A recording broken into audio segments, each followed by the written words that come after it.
Welcome to another edition of Real Fellas Talk Sports. I'm David Burnett in Indianapolis. As you can see behind me, the great, fabulous Bankers Life Fieldhouse, home of the Indiana Pacers. Anyway, Earl, go Rush in Washington, D.C. Kevin Edmonson holding up Atlanta, as you can see behind him. Gentlemen, we've had quite a week in sports. The NBA has been killing it all month long, and the playoffs started this week. We've already had a couple of upsets. The Lakers, the vaunted Lakers, go down hard to the Blazers in game one. And we had another upset. The Orlando Magic, the hometown at Orlando Magic, beat the Bucks.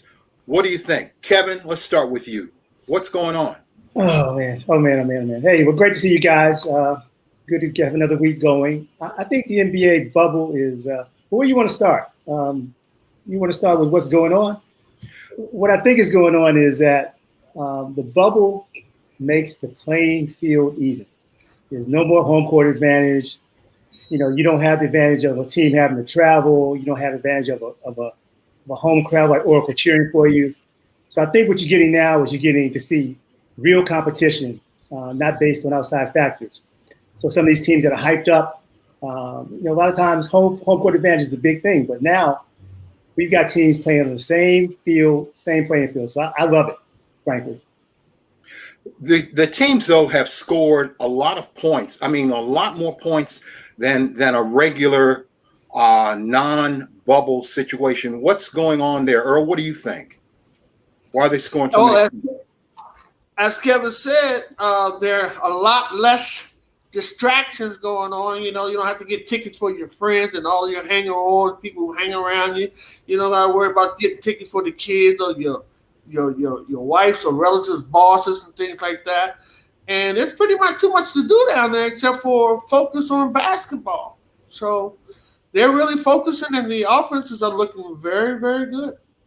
One thing that really has struck me is just how much of a show, and everything is entertainment, just how much of a show the NBA has actually put on. And in previous weeks, we've talked about the kind of money that the NBA has spent, not just to protect the players from COVID and all the testing, the daily testing that goes on, but just the fact that the arena looks great, the three arenas, and they've got virtual fans who are real people, unlike baseball, for instance, that have paper cutouts, in the stands. The NBA has really dressed this thing up, and I'm not really distracted as a fan looking at things.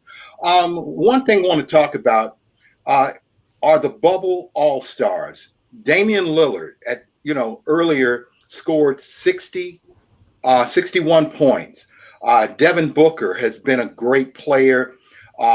T.J. Warren of the Pacers, Luka Doncic, James Harden. Those are your top 5 players as voted on as your bubble all-stars. Is that right, Earl? What do you think? Some other players have been considered. I got Damian Lillard was one, right?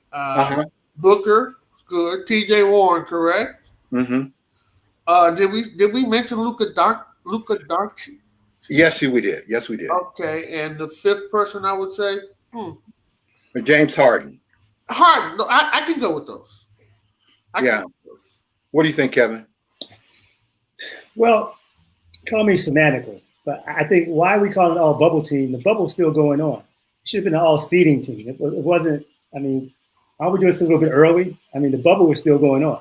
Maybe it's the all seeding round team, but I think the vote was a little bit early. But if I had to go by performances, I think those are some of the top performers, particularly the way they perform with their team. So I have no argument with the players chosen, but I think the timing was a little off to me.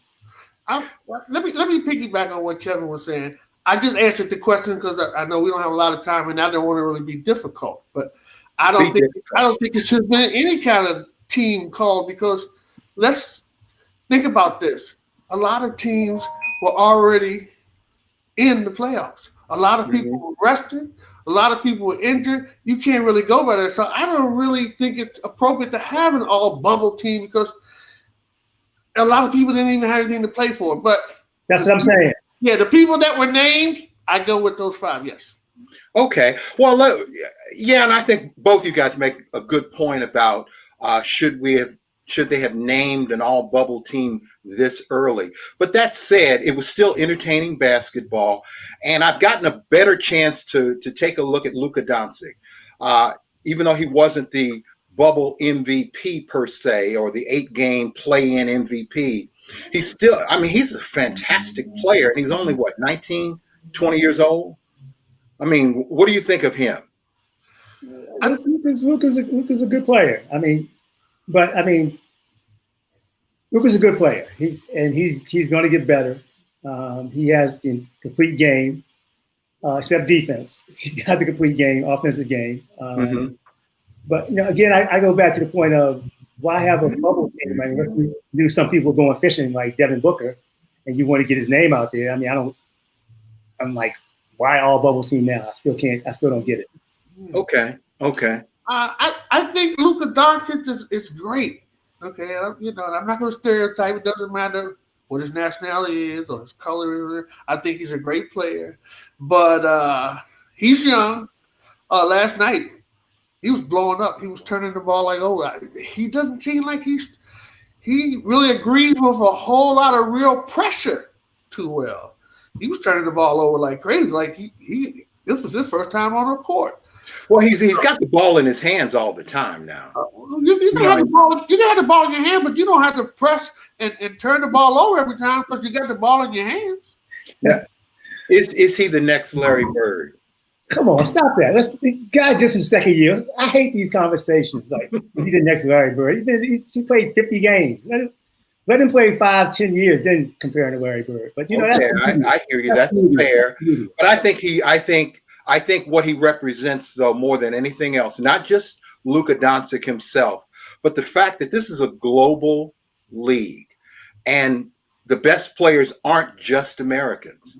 The MVP of the league, the Greek Freak, is from Greece. One of the most spectacular players, Luka Doncic, a European player. We've got outstanding players all the way. Manute Bol's son, Bol, now he's coming on. And so we've got a lot of players who are not just born and bred here in the United States. The NBA has really shown that they're a global league and a league that is showcasing players from everywhere. But are we ready to talk about a little bit more about where the Bucks are? The Bucks are the odds on. They had the best record in the league, but they've been a disappointment. I know these 8 games before the playoffs were really kind of preparatory, but are we looking at the Bucks and or the Lakers is being knocked off and maybe, like the team that I favor, the Raptors, winning this thing? Well, the Bucks are not going to lose their series to Orlando. As Kevin stated earlier, because of the bubble, there's no such thing as a home court advantage. Now, ordinarily, I would say the Lakers would not be in trouble because there's no home court advantage, but the Lakers are in trouble. Okay. They only have 2 scorers, and Anthony Davis is shaky sometimes. When he has a good game, they lose. When he has a big game, they win, which means he has to have a big game all the time, and he has not shown us that he can come up consistently with the big game. And you already know he's going to get hurt sometime during this playoff because he's gotten hurt the last 7 years, every year, sometime or another. Some players always get hurt. You're absolutely right. Kevin, what do you think? Well, I think Giannis said it before the whole thing started. He said this would be the hardest championship to win. And people were laughing at him. But if you think about it now, there is no home court advantage. Everybody's playing on the same rules, the same courts. Nobody's traveling. There's just no advantages that you had before in normal playoffs where you might play somebody who just want to play from Boston to LA. They got to play the next day. That doesn't happen anymore. I just think it's great. As a matter of fact, I wish they'd keep a bubble for the playoffs. I think it would be, it might not be the best thing for fans, but when the Super Bowl is a bubble, I mean, why could they do a bubble for the NBA playoffs? I mean, NBA championship. It's. I just think it offers a lot more in terms of leveling the playing field, and I think the Bucks. I think they got exposed a little bit. I think they're going to come back, but I'll tell you guys the same thing the other day. We talked about the top big men. I told you guys about Vukovic. Earl said, threw his hands up in the air, 35 and 18. That's all I got to say. He's legitimate. I never said anything about Vukovic. Okay, let's move on. Okay, gentlemen. I can't even pronounce his name. There you go.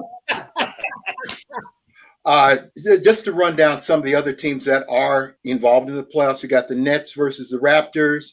The Raptors are up 2-0. We've got the Nuggets and Jazz. That series is tied up. One thing I want to mention is Donovan Mitchell scored 57 points the other night. That is the 57 points he scored, third most amount of points ever scored in any playoff game in NBA history. That kid is spectacular. And he's only 6'2". Yeah, but they lost. Okay. We lose. How many did he score tonight? They won. He didn't score 57 tonight, and they won. So I got to check the box score. I know you're right. He didn't score 57. He didn't score 57. That's for sure. So are you knocking the 57 points that he scored? No, I'm saying it is a great performance, but it doesn't matter if you lose. That just shows he was carrying the load. The rest of his teammates, top 5 center Rudy Gobert, didn't show up.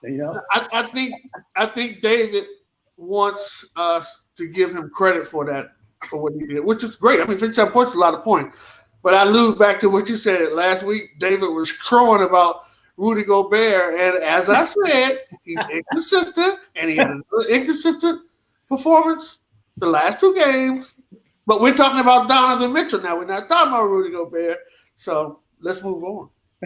All right, I will move on. Let's talk some college sports. College. Oh, yeah, we got some more. Yeah, hold up, David, because I got to get on you. I got to get on you, man. Pacers. You're gonna get on me. Pacers Heat. Pacers Heat. No, don't go there. Jimmy Butler okay. In the fourth Give me a quarter. chance to respond. Since I haven't said anything yet. Since you got me, look. I got you down. I just couldn't let that one slide by. Let me just say Jimmy this. Butler showed his ass in the fourth quarter. Let me just say this. Victor Oladipo's eye got injured early on. That matters. I think the Pacers are in trouble. Let me finish. Sabonis is not playing. They need him. He's been their best player all season long. Yep. I agree with you. Miles Turner. That's my hometown team. It hurt. Miles doesn't show up oftentimes, and he didn't show up the other night. He just didn't. So yes, the Pacers got beat, and it doesn't look good. TJ Warren, he played well, but he got that fourth quarter he got lit up. And I'll give you benefit of the doubt. Without Oladipo and Sabonis, they things don't look good for them. Now if they had those two, I can't argue with that. Yeah, I cannot argue with that. I'm not going to pick the Pacers to extend the series deep or even go much further than maybe they could upset the Heat, but I doubt it. I couldn't let you start out the NBA without talking about that. Okay. Look. Kevin? We can't move on to NBA because we can't go nowhere until we talk about the Lakers in Portland and Dame. Yes, sir. So we can't go nowhere. We can't go to nothing until we discuss Thank that. you. All right. Let's go. The Lakers, as I said, have trouble, and it's not because they're not in a bubble. They don't have enough offense. They can't score 93 points. Even the sorriest of teams are scoring over 100 points. It's the Urban Coalition League right now. You scored 93 points, they got problems. Okay, well, Portland has 4 players that are scoring in double figures, and they have the better big man. Their big man can, their big man is versatile. He can handle the ball. He can shoot. He can play in the post. He's better than the 2 cast off big men that the Lakers have. The journeyman.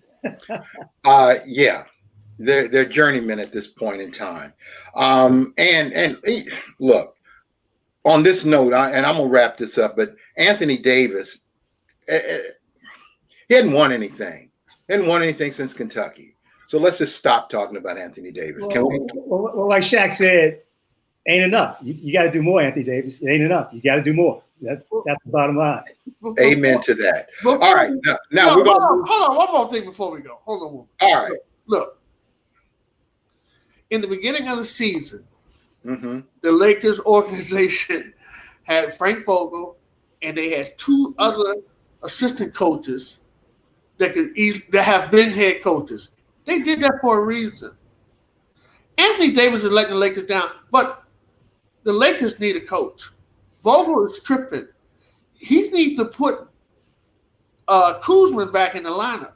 They don't even bring in Kuzma because Casey, whatever his name is, Casey Pope, that was one of the worst moves they could make. He's garbage. He don't even need to be coming off the bench. Now I blame this on the coach. Vogel's garbage.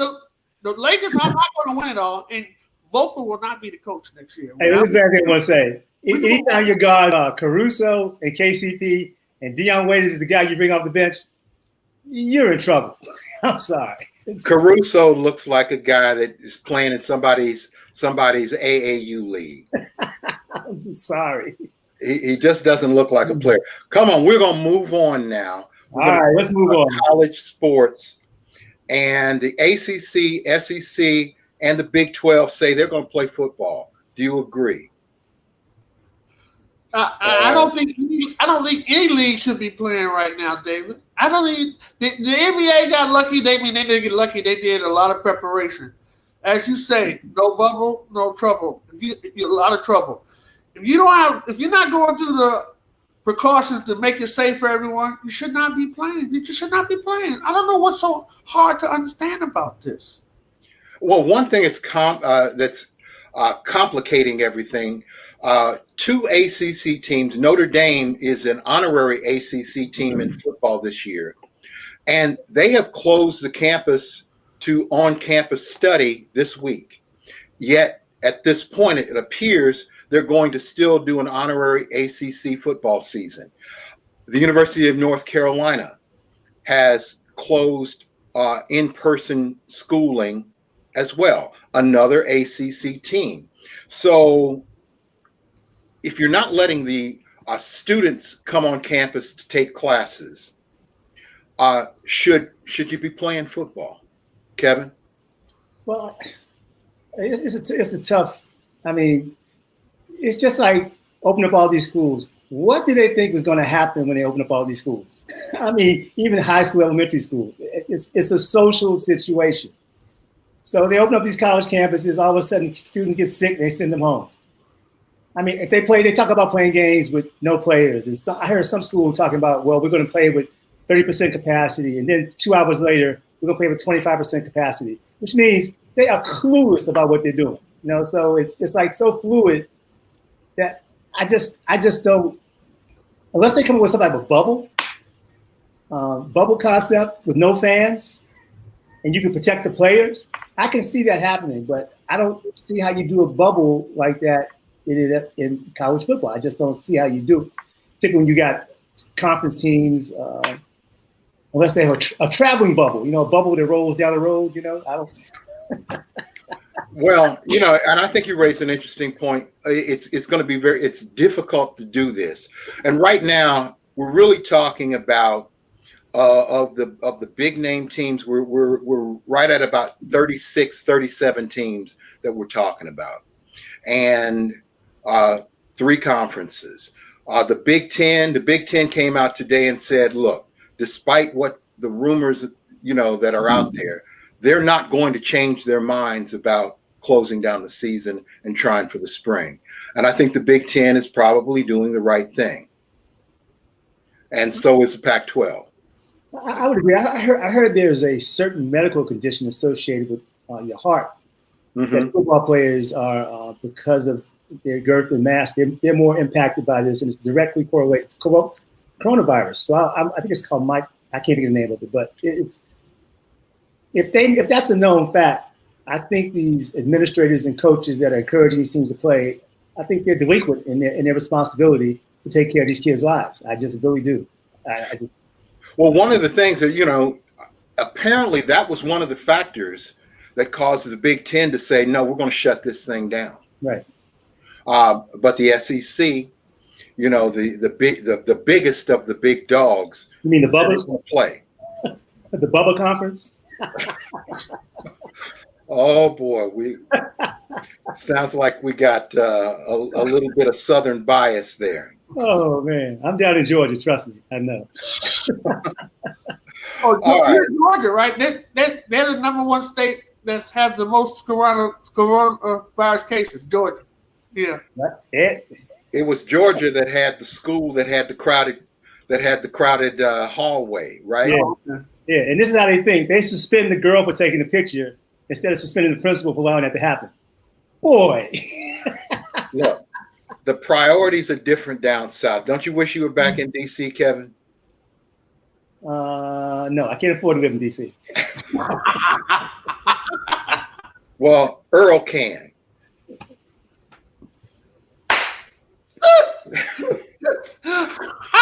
That's why I'm not in D.C. anymore either. Ooh. Anyway, let's talk about spring football. Is spring football feasible? Now, right now we got two conferences that say they're going to play football sometime in 2021, whether it starts in January, February, or March for 8 or 9 games. Is that a feasible way to replace fall football? What do you think, Earl? It's a feasible way if they plan on not having a fall season after the spring season, because if you're going to try to have a spring season coming up and then a fall, again, we're back to talking about the safety and the security of these kids' health. You can't jump for spring football, rest for a month, and then get ready back for. Well, can I pick that point right there? Spring football is something that actually happens at every major college. Spring football practice, there's a certain number of practices that every college has in the spring. When I had a cup of coffee playing college football, we had workouts in January, February, spring practice, March, April, and then of course the following season picked up in August. So is it really any different than traditional spring football practice? Yes. I'm not so sure. Of course it is. You're saying that they're going to have a season in the spring. They're going to have a season. They're really only talking about 6 or 7, 8, and maybe no more than 8 games. I'm going to tell you what the difference is. Okay, sure. You're not hitting everybody trying to take somebody's head off in spring football, but you are during the season. Look, I stopped playing football because my head was taken off in the spring. David, there's a difference between playing a football season and having a spring practice. That's all I'm saying. It's just not the same. Okay. You make a fair point. Full letters. Do you guys remember USFL? Yes. What a bust. But they lasted several seasons. That was spring football. I mean, it went bankrupt. It hemorrhaged money for several seasons. Fair enough. Put it like this. When does spring start? You say spring starts in January. I can see. Well, it depends. I don't think that they've made a decision. That's part of the problem with college football. Everything is fluid. Nobody has made anything solid. So it could be January, February, could be March. I think I heard another day say that if they cancel college football, it's $2 billion worth of revenue being lost, something like that. Mm-hmm. You think about the bowl games and all. And this is what these people are really focused on is the bowl games. I mean, those are like these schools make all their revenue off of football, and that's the big thing they focus on is we got to play these bowl games, we got to play these games. We got to get that money. I mean, but let a couple kids die and that'll change everything. Well, let's hope that doesn't happen. But you're right. Those football games, but they do a lot of in terms of not just funding the football program, but all of those other non-revenue sports get funded by the football revenue as well, and to a lesser degree the basketball revenue. Okay, we're talking football. The NFL is out there. We're going to talk about a couple of players. Now, so far, remember, there is no preseason games being played, but practice is slowly starting. I think next week they start hitting just a little bit. But the first NFL game is still 4 weeks away. What player really is going to have most of the microscope focused on him? Who do you think that player is, Earl? I would say Tom Brady. What do you think, Kevin? I say Tom Brady and equally Cam Newton. I think it's like you swap. It's like the movie Trading Places. We're going to be focused on both those guys. We're going to see what happens. Speaking of Cam Newton, he accepted a deal that is below bargain basement. Are you comfortable with what he did? A guy that's been the MVP of the league, who took a team to a Super Bowl. Yeah, I know he was injured, but $700,000. I mean, I would love to make $700,000. But in football economics, $700,000 is peanuts. Should he? Is New England taking advantage of Cam? I think he has a lot of incentives. He has a $70,000 base, but I think there are a lot of incentives. And also, he didn't have nobody other offers. He was getting blackballed like what's my man's Kaepernick. Nobody else offered him anything. Why doesn't he have any offers? Are his injuries more severe than we know about? I mean, this guy just went to the Super Bowl a couple of years ago, and now they offer him $700,000. They can't even give him $1 million. I'm confused here. I think it's Kaepernick, man. That's all it is. I think that to be realistic, being Cam Newton, he's a pretty flamboyant player, flamboyant dresser. He's inaccurate. He's not as accurate as some of the other quarterbacks. His injuries. What makes Cam Newton special is the fact that he's a bruising, willing to run over somebody. But at 31 years old, with a lot of injuries, with missing most of last season, I think that's a part of it. But I think if he was anybody else, if he didn't have a tan, he'd at least gotten $12 million. Well, I think again, it's you hit on a lot of things. Like the NFL is parochial. It's very structured, very old school, very old boy. Cam Newton is a star. I don't care what you say he's accurate or not. He is an NFL stud. And I think this year playing with the Patriots, I think when he hooks up with Josh McDaniels, you're going to see a different Cam Newton than you've seen in the past. I can't really figure out who his offensive coordinators were in North Carolina, but they weren't running any fantastic offense. So I think him hooking up with Josh McDaniels, if Josh McDaniels could make Tim Tebow a star, imagine what he could do with Cam Newton. Well, yeah, that's a good point. But he didn't make Tim Tebow a star. Tim Tebow was never a star. He was a one-year flash, a one-year wonder.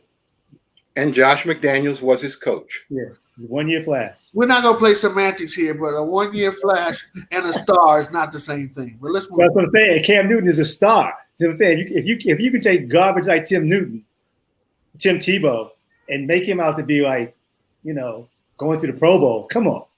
Think what you can do with Cam Newton. It's not.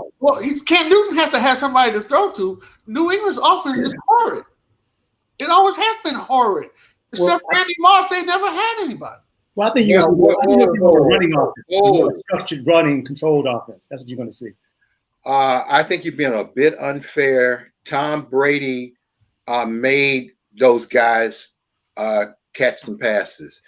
He was deadly accurate, even at an advanced age.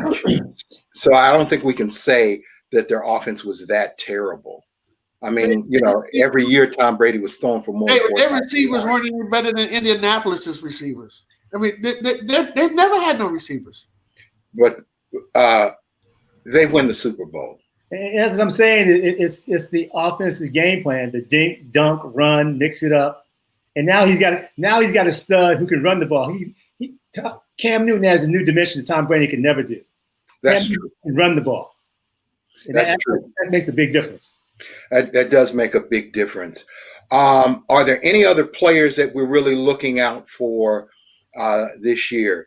Speaking of the NFL, I don't want to let this pass, but the Washington football team, Washington FT, as I now call them, they hired an African American to be president of the team.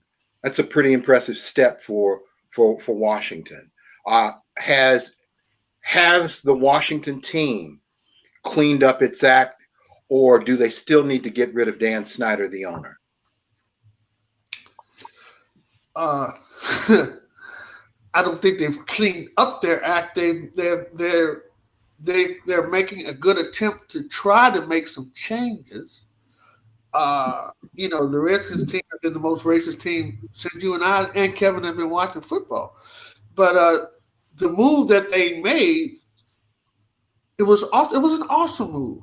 Not only did they hire a black man, they hired a black man that had the talent. They didn't just hire him because he was black. This guy is qualified for this position. So I think it was a great move, a genius public relation move for the Redskins. Snyder's not going anywhere. He's making too much money. They try to get him out. He's not going anywhere. So we have to just work around that. But the move they made to hire him was brilliant, and I thought it was a great move. Now, Kevin, I'm gonna let you handle this as well. All I was gonna say was, when I think about the Redskins, I think about the New York Knicks. It's the same thing. Dolan and the Knicks ain't going nowhere as long as Dolan is running the franchise. And the Redskins ain't going nowhere as long as what's his name is running the franchise. Dan Snyder. It starts at the top, man. I'm sorry. You can bring as many pieces in as you want. When you're incompetent at the top, look at our country. Well, I got to tell you, I mean, I've never been a Dan Snyder guy. He's milked the fans, and the fans have turned away. But he was forced to get rid of the name. He's got a pretty good coach. They've got a fresh infusion of leadership at the top, even though the top, the owner is still there. I don't know. The 25 years I spent in Washington, I never really embraced the Washington team. But there's something about what they're doing right now that they might be on the right path. Anyway, before we close out, I want to talk about the 100 years of the Negro League's existence. And 100 years is kind of a place mark, because African Americans were playing professional baseball in the 1800s when white players were playing. But the Negro Leagues, and you say Negro Leagues plural, because there were several Negro leagues, the Negro National League, the Negro American League. So there were other leagues that started, but kind of the marker is 1920. So 100 years. And you've got great players that many of us have heard about. Satchel Paige, considered one of the greatest pitchers of all time. Josh Gibson, who's believed to have hit more than 800 home runs in 16 seasons in the Negro Leagues, and he died early at age 35. Coolest name that I think I've ever heard in sports. James Cool Papa Bell. Cool Papa Bell. Buck Leonard. Oscar Charleston. Jackie Robinson, the first player to break the color barrier in baseball in 1946-47, started as a young man in the Negro Leagues. So did Larry Doby, who was second black man to play in the majors with the Cleveland Indians, right? Just literally about a month after Jackie Robinson. Willie Mays and Henry Aaron, as teenagers, played in the Negro Leagues. So, names of some of the teams: the Homestead Grays, heard of them; Kansas City Monarchs, the Pittsburgh Crawfords, the Elite Giants. So, and most of those Negro League teams were owned by black men.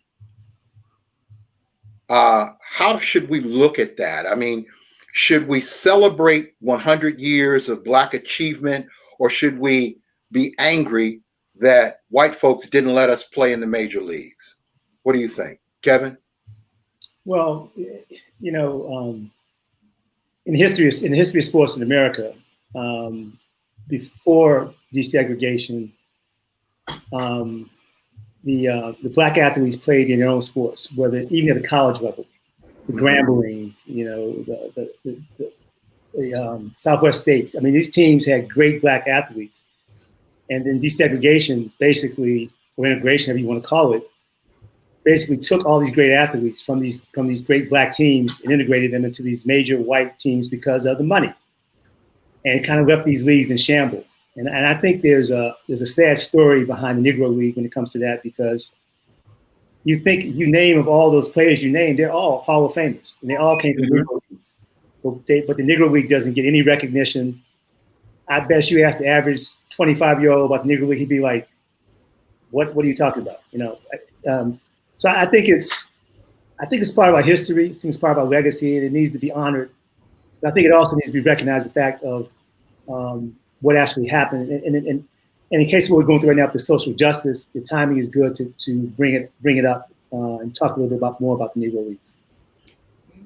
Any thoughts, Earl? 100 years is a long time. So anytime anybody celebrates anything for 100 years, I'm all for it. Should we be mad that white America didn't let us play baseball? I mean,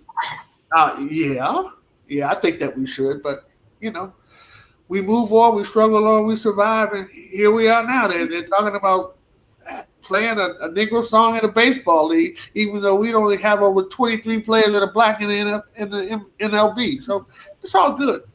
It's all good. To close out our discussion about the Negro Leagues, The Undefeated, which is a subset of ESPN, The Undefeated, which covers the minority aspect of sports, pretty powerful organ of ESPN.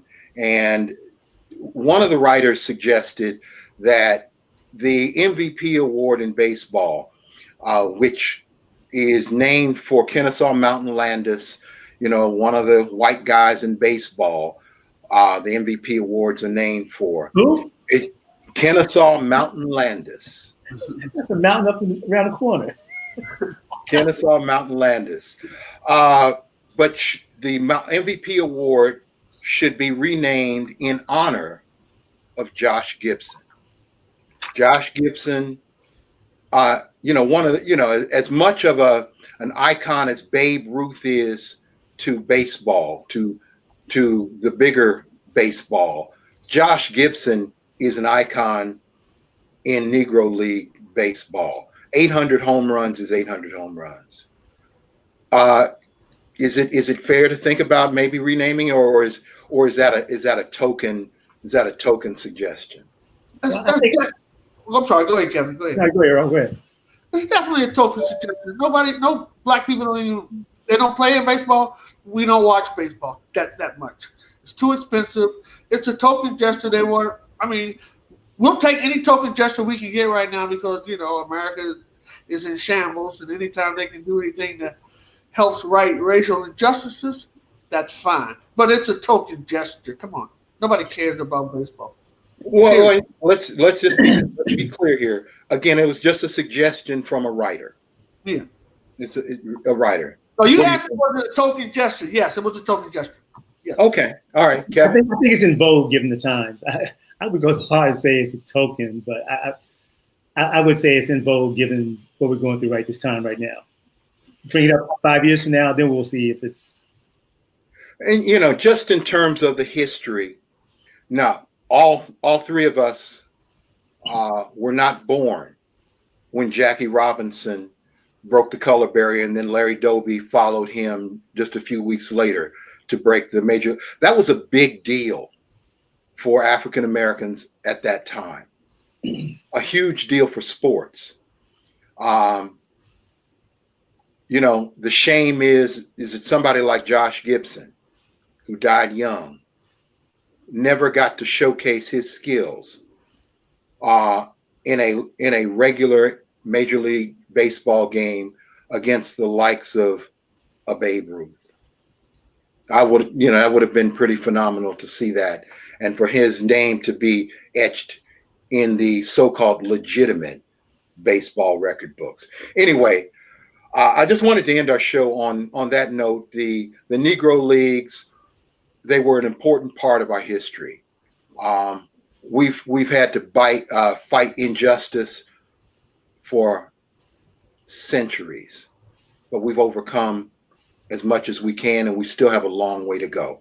The Negro Leagues, great players, great entertainment, and our forefathers enjoyed the game. That's going to be it for tonight. Every Wednesday night at 8:00, Real Fellas will talk sports. Kevin, Earl, myself, we'll see you next week at 8. See you guys. Yeah.